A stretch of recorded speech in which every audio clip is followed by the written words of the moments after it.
মিথ্যাভাবে উপস্থাপন করা হয়েছে।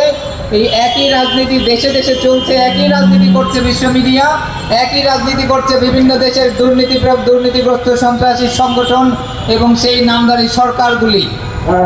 আমাদের জাতিসত্তাকে নিয়ে একই রকমের মিথ্যা এখনো চলছে এবং যেই মিথ্যা ফিলিস্তিনিদের মুক্তিকামী সংগঠনকে নিয়ে তাদেরকে সন্ত্রাসী সংগঠন বলে বলা হচ্ছে, একইভাবে বাংলাদেশেও মুক্তিকামী মানুষদেরকে সন্ত্রাসী বলা হয়েছে এবং এখনও অনেক ক্ষেত্রে বলা হচ্ছে। আমরা বলতে চাই, আমরা পৃথিবীর সকল মিথ্যার বিপক্ষে। আমরা যেরকম জুলাই বিপ্লব করেছি, সকল মানুষ, সকল নির্যাতিত মানুষ, সকল মুক্তিকামী মানুষ একসাথে ধর্ম, বর্ণ, রাজনৈতিক পার্থক্যের বাইরে উঠে আমরা দেশের জন্য কাজ করেছি, দেশের জন্য রাস্তায় নেমেছি, দেশের জন্য জীবন দিয়েছি। একইভাবে দেশকে করতে হলে, একইভাবে বিশ্বকে এই মিথ্যা মুক্ত করতে হলে আমাদের এই আন্দোলন চালিয়ে যেতে হবে।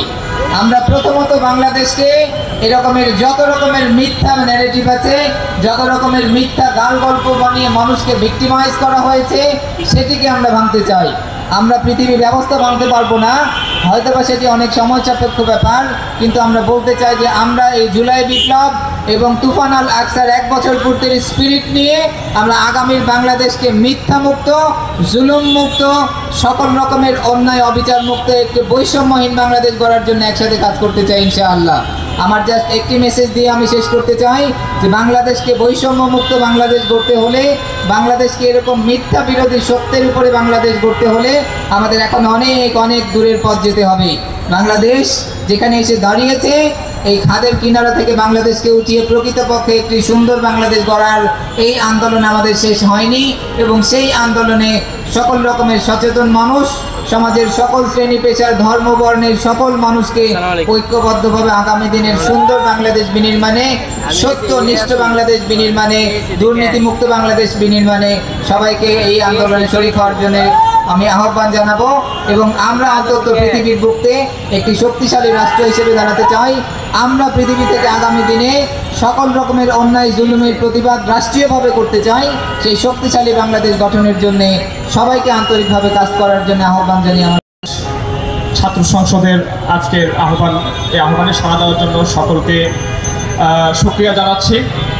আমরা আজকে যে আয়োজন করেছি, এই আয়োজনটা এখানে শেষ নয়।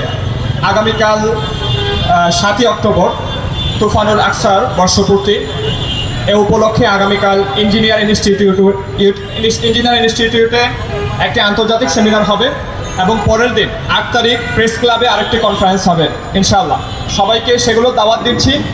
আর স্বাধীন বাংলাদেশ ছাত্র সংসদ আজকে আপনাদের সামনে যে বিষয়টি উপস্থাপন করতে চেয়েছে, আমরা ফিলিস্তিনকে ভুলে যাইনি এবং ভুলে যেতে পারবো না। ফিলিস্তিন পুরো বিশ্বের স্বাধীনতা সংগ্রামের প্রতীক। এই প্রতীককে যতদিন আমরা জিয়ে রাখতে পারবো, বাঁচিয়ে রাখতে পারবো, আমাদের আদর্শ, আমাদের সংগ্রাম টিকে থাকবে।